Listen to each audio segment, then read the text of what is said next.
வணக்கம் மக்களே, மதியம் வணக்கம். இன்றைக்கி நம்ம என்ன பார்க்க போகிறோம்னா தோசை பொடி, எள்ளு பொடி எப்படி இடிக்கணும்னாங்க. ஃபஸ்ட்டு தேவையான பொருள் கருவேப்பிலை, வத்தல், தொளிப்பருப்பு, பூடு, காயம், எள்ளுங்க. அதாவது தொளிப்பருப்பு கொஞ்சம் கம்மியாக வச்சுக்கணும், எள்ளு கொஞ்சம் கூடுதலாக வச்சுக்கணும்.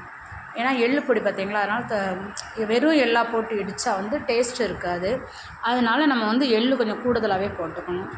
அப்புறம் எல்லாம் ஃபஸ்ட்டு சட்டியில் போட்டு வறுக்கணும். ஃபஸ்ட்டு என்ன செய்யணும்னா எள்ளை வறுத்துக்கணும். ஏன்னா அதில் எண்ணெய் ஊற்றாமல் வறுக்கணுங்கிறதுனால நம்ம எடுத்த உடனே என்ன பண்ணணும்னா எள்ளை நல்லா சட்டியில் போட்டு நல்லா வறுத்து அது நல்லா பொரியணும். நல்லா பொரிஞ்சு கருகிடக்கூடாது. கருகிட்டுனா அது டேஸ்ட்டு மாறிடும். அப்புறம் எள்ளு பொடி கரிஞ்ச வாடை வந்துடும். அதனால் லேசாக சட்டன்னு வந்த உடனே அதை எடுத்து நம்ம நல்லா கரண்டிட்டு அடிக்கடி அதை கிண்டி விட்டுக்கிட்டே இருக்கணும். ஏன்னா ஒரு சைடு வெந்து ஒரு சைடு கருகி இதாகிடக்கூடாது. நல்லா வந்தவுடனே அந்த எள்ளை தட்டிட்டு தொளிப்பருப்பு எடுத்து போடணும். தொளிப்பருப்பை லைட்டாக ஒரு சொட்டு எண்ணெய் ஊற்றி அதை நல்லா வறுக்கணும். வறுக்கும் போதே நம்ம என்ன செய்யணும்னா 2 பூடு இருக்குது பார்த்திங்களா, அந்த பூடையும் அந்த தொளிப்பருப்போடையே சேர்த்து நம்ம போட்டு நல்லா வறுத்துக்கிடணும். அந்த உரிக்கலாம் வேண்டாம், நல்லா நம்ம கசக்கி அந்த பூடை போட்டாலே போதும். நம்ம வறுத்துக்கலாம். அதை நல்லா கசக்கிட்டு போட்டால் போதும். தொளி உரிச்செல்லாம் போட வேண்டாம், அப்படியே நம்ம போட்டுக்கலாம். தொளியை மட்டும் ஊதிட்டு எடுத்து போட்டுக்கணும். அதை வறுத்து அது நல்லா கொஞ்சம் செம்பு கலரில் நல்லா, ஏன்னா இது நல்லா ப்ரௌனாக வரணும். அப்போ தான் டேஸ்ட்டு கிடைக்கும். ஏன்னா பச்சை காயமும் கொஞ்சோண்டு எடுத்து போட்டு அந்த நான் பீஜி காயம் தாங்க போட்டிருக்கேன். இந்த பரபரன் பொடி காயமாக இருக்கணும், அதை போட்டிருக்கேன். அந்த காயத்தையும் போட்டு நல்லா வறுத்துட்டு ப்ரௌன் கலரில் வந்தோடனே அதை எடுத்து ஒரு சட்டியில் தட்டிட்டு 2வது வத்தல் போட்டுக்கணுங்க. வத்தலையும் போட்டு நல்லா வறுக்கணும்.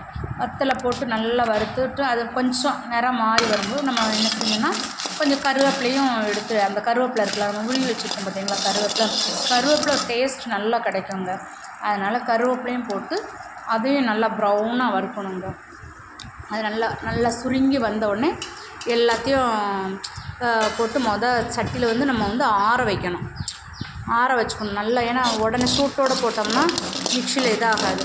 அதனால் நம்ம நல்லா ஆற வச்சு அதை என்ன செய்யணும், ஃபஸ்ட்டு தொளிப்பருப்பு, வத்தல், உப்பு, பூடு எல்லாம் போட்டு என்ன செய்யணும், நம்ம நல்லா திரிச்சுக்கிடணும். ஏன்னா அப்போ தான் நமக்கு பொடி எள்ளு பொடி லாஸ்ட்டு தான் எள்ளை போட்டு திரிக்கணும். அதனால் இது நல்லா பொரிஞ்சால் தான் நமக்கு அதோட திரிக்கிறதுக்கு நல்லாயிருக்கும். ஆனால் பரபரன்னு இருக்கும்.